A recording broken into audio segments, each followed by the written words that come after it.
Hello friends, మన ఈ ప్రపంచంలో మన చిన్నప్పటి నుంచి చనిపోయే వరకు మనకి ఎవరెవరో తెలుస్తారు. మనకి ఫ్రెండ్స్ వస్తారు, రిలేటివ్స్ వస్తారు, అందరూ వస్తారు. కానీ ఎటువంటి కష్టం వచ్చినా, ఏదైనా కష్టం వచ్చినప్పుడు కానీ, ఏదైనా బాధ వచ్చినప్పుడు కానీ మనతో ఎవరు ఉండరు ఫ్రెండ్స్.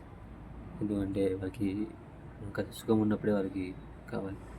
ఏదైనా తప్పులు ఉన్నప్పుడు కానీ, లేదంటే ఏదైనా బాగా పార్టీ చేసుకున్నప్పుడు అప్పుడే మనం అంటే ఎవరు వస్తారు. ఎందుకంటే వాళ్ళు చూసే డబ్బు కోసమే, మన కోసం కాదు.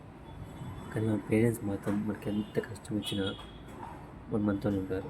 ఫర్ ఎగ్జాంపుల్, మనం ఇప్పుడు ఎవరైనా వచ్చి మన శత్రువు ఎవరైనా వచ్చి మన రిలేటివ్స్ కానీ, ఈవెంట్స్ కానీ ₹1,00,00,000 ఇచ్చి మనం ఏమన్నా చేయమంటే ఖచ్చితంగా చేస్తారు. వాడు చేయకపోయినా వేరే వాళ్ళు చేపిస్తారు. ఎందుకంటే అమౌంట్ అట్లాంటిది. వాళ్ళ కోసం వాళ్ళు ఇస్తారు, మన కోసం కాదు.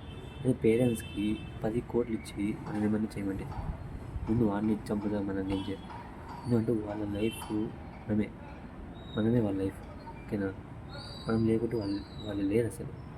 ఈ ప్రతి సెకండ్, ప్రతి కష్టపడేదంతా మన కోసమే. మనం ఉంటేనే వాళ్ళు ఏ చేసి మన కోసమే ఇస్తారు.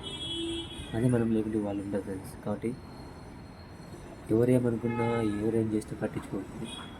ఎవరు మీ లైఫ్లో ఏమైనా పట్టించుకోవాలి. కానీ పేరెంట్స్ ఏమైనా అంటే మాత్రం పట్టించుకోండి. ఎందుకంటే వాళ్ళ గురించి మాత్రం ఆలోచించండి. మీకు ఎంత కష్టం వచ్చినా మీ పేరెంట్స్ మీ ముందు ఉండరు, ఎవరు మీ ముందు ఉండరు. ఎందుకంటే పేరెంట్స్కి మీ లైఫ్ అంతా మీ పేరెంట్సే. కాబట్టి వాళ్ళ మాత్రము ఇట్లా బాధ పెట్టకండి, సంతోషం చూసుకోండి. పేరెంట్స్ మాత్రం చివరి వరకు వదలకండి. మనం సంతోషపెట్టండి. బాధ పెట్టకపోయినా పర్వాలేదు, శాంతంగా ఉండండి. Thank you.